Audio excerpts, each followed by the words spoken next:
Hey there, so welcome to the video. In this I'm going to share with you an update on my body, muscle progression, and then I'm going to briefly explain into why I use aggression at times through sublimation when it comes to lifting weights and why it's necessary. So as an update, this is a current picture of my back muscle, which I'll share with you now.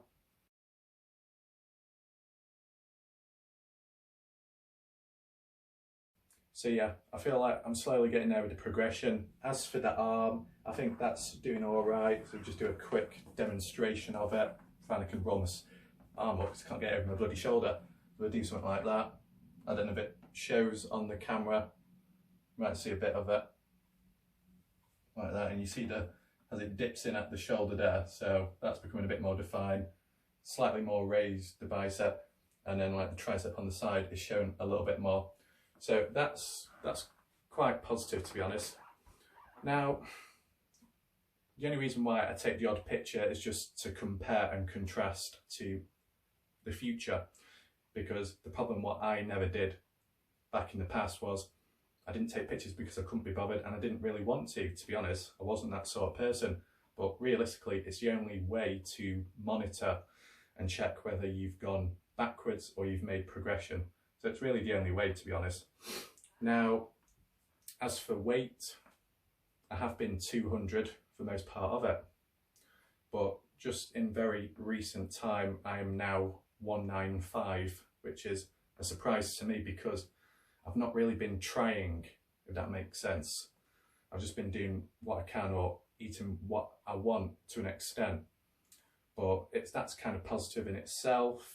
I think I'm getting there in terms of required weight based off height of the individual, because I'm 6'2".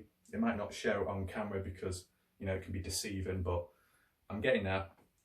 Now, the next point is to do with using some kind of aggression when lifting weights. You know, at the end of the day, some people will lift weights in silence. Some people will lift weights to certain music, where it's upbeat, some kind of hype to it, and it might encourage people to perform. Now for me, at times, I do it in silence. If not most of the time, I actually do it in silence. But sometimes if I want to lift slightly heavier, if I'm curling 121 pounds, or maybe pressing 121 pounds, that's just the weights I've got and what I really stick with, or, you know, downgrade. Because I feel no need personally to, you know, increase it anymore because I'm fine as I am. But sometimes it can be difficult to lift weights, whether it's because you're doing it too often, or if it's just simply because you're not in the correct mood on the day, or you might not be as energized. But I feel sometimes using aggression can actually help me.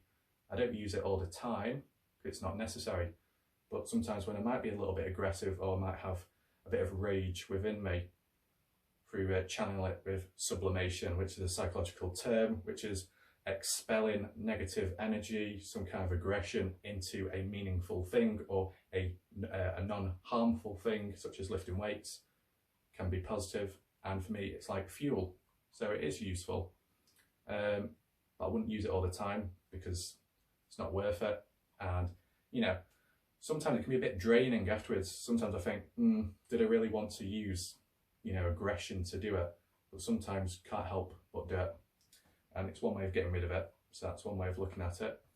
But, you know, when it comes to lifting the weights, it is controlled. It isn't reckless aggression.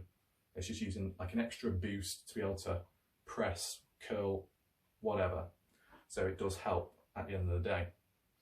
And, you know, I think that's basically it. Just a small little video. The only other thing I'd touch upon is like when it comes to doing the exercises, I have toned it down and I have decreased it. Not as much as what I normally would do, but it's still effective and it's not had any negative impact on me. It's not made me lose anything or, you know, get weaker. It's not had a negative impact on me. So I guess that's good as well, because, you know, for me at least, I don't want to be training too long. You know, most of the time it's probably about 30, 40 minutes, maybe less, sometimes 20 minutes. Back in the past, I did it for an hour, maybe a bit longer. That was too much. It wasn't necessary for me because doing that extra amount didn't really lead to anything or help. So that's why I've toned it down over time and it's helped. So yeah, that's just a small video. Hope you enjoyed it. If you do exercise or want to talk about it or whatever, maybe leave a comment down below. So yeah, that's it. Hope you enjoyed this video and goodbye.